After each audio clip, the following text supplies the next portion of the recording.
In the last segment, we talked about how to make ions based on the octet rule. And we said that if it's easy to gain or lose 1, 2, or 3, then we would get ions. We saw that there were a couple, like group 4, that's right in the middle and doesn't know what to do. So we're going to come back to that. Okay, you were also told that you needed to know how to predict ions in general, that there are a few exceptions, and that you need to commit a list of transition metals or heavy metals to memory because most of them form more than one ion. Some form only one, but there's not a particularly easy way to predict that.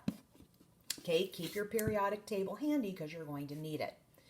Okay, so we are going to assume we get ions. Yay, that's great. So we need to practice predicting ions because your ability to predict ions is essential. Meaning, if you can't predict ions and therefore put pluses and minuses together, it's almost impossible to pass a chemistry course. Okay? Okay, so sodium, +1, magnesium, +2, zinc is on the list, +2, chlorine minus or -1, oxygen 2-, nitrogen 3- or -3. Okay, so if you can't do that, you need to go back to what I told you to do, okay? Because you must be able to do that. Most students who are new at this will use their periodic table, okay? Now, in addition to this type of cation, this type of anion, we have what we call polyatomic ions. And poly means more than one element. Most of them are anions. Most of them are oxo anions, which means they contain oxygen. Okay? And we have a new list. Okay? And you must commit them to memory. All right, so depending on your course, your list might be longer. If you're in Chem 110, this is the list. Okay, so whenever we have SO4 2-, I'm going to exaggerate, SO4, the whole thing has a -2 or 2- charge. It's a package deal. This is called sulfate. Nitrate is NO3, package deal with a -1. PO4 package deal -3 is named phosphate. Acetate, CH3CO2-, or you might see it as C2H3O2-. 2 carbons, 2 carbons, 3 hydrogens, 3 hydrogens, 2 oxygens, 2 oxygens. OH- is called hydroxide. Carbonate is CO3-2. So you notice these are all the polyatomic anions, and they're all oxoanions because they all have oxygen. And then there's one polyatomic cation, and that is ammonium, NH4+. Okay, now remember, ammonia is not the same as ammonium. Not the same thing. Okay? So again, you've got quite a few things to commit to memory. All right, now once you make your ions, you have pluses and you have minuses, and we know that pluses and minuses attract. Just like you would have a magnet on a refrigerator. Here's the magnet, here's the refrigerator. It sticks. So putting pluses and minuses together, cations and anions, means we form an ionic bond and we form an ionic compound. Okay, so ions will form an ionic bond and form ionic compounds. So your key is that you have to know your ions first. All right, So what happens if I want to put sodium with chlorine? I could just say I want to put sodium with chlorine. And there's a reason there's two of them, which I'll get to as I go along. Well, the first thing you have to do if you put sodium with chlorine is you have to figure out what ions. Sodium will form a +1, chlorine will form a -1. So my left hand is the sodium, my right hand is the chlorine. They stick together like that. This one gives up one electron, this one gains it, and I end up with NaCl.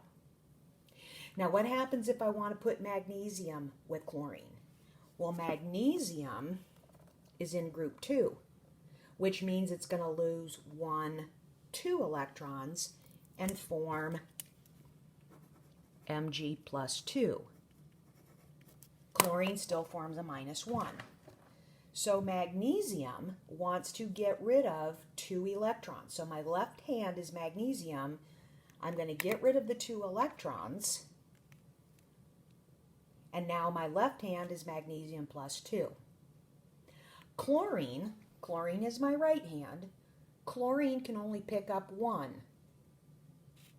Can only pick up 1. I have 1 electron remaining. So how am I going to pick up that electron? Well, the only way that I can do that is to find another chlorine. Okay, so you can pretend my right hand's going to pick up 1. Pretend this is a right hand. This one's going to pick up the other. And the 2 out front means I have 2 chlorines. My left and my right hand. And I only have 2 hands, so you have to go along with it. Okay, because you need to get a concept. The 2 here means I have 2 chlorines. Okay, now once I do that, I form an ionic bond. An ionic bond, and now the 2 chlorines, okay, so let's say the brown pen is the magnesium, these 2 pens are the chlorines. So I have 3 atoms that go into making this. Once I make an ionic compound, these are all bound together. And you can imagine me taping these together with some imaginary tape, and the 2 then becomes a subscript. What you want to be able to do in your mind is you want to be able to work backwards and say, okay, here's my magnesium and 2 chlorines. What happens when I take them apart? I get 1 magnesium and I get my 2 chlorines back. Okay, so do whatever works for you. That's really easy. You could use Legos, or you could use pennies, or you can use pens or something like that. But it's essential that you understand that the number 2 out front tells you how many. Number 1 is implied.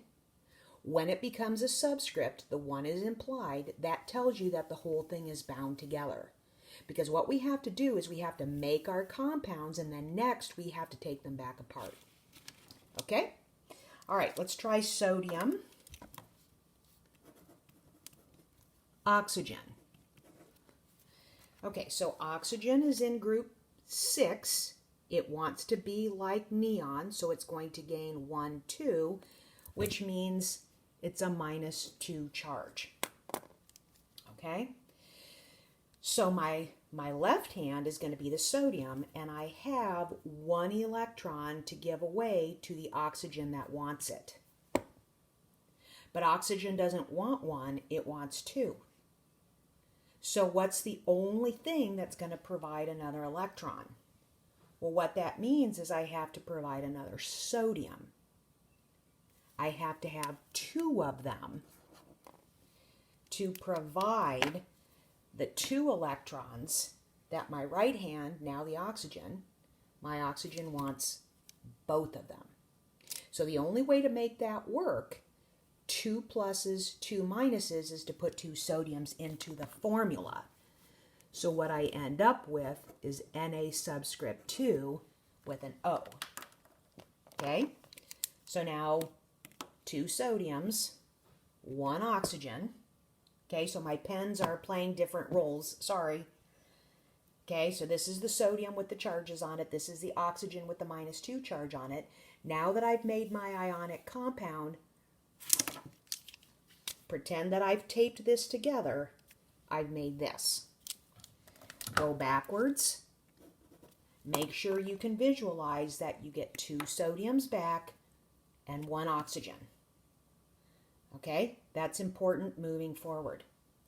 Okay, so what I would like for you to do is I would like for you to complete these 2, and then I would like for you to complete this table. This is the same thing as what I did here, it's just that I put it in tabular form. Okay, so sodium is a +1, nitrogen is a -3, so forth. Leave the naming column blank because that's what we're going to do next.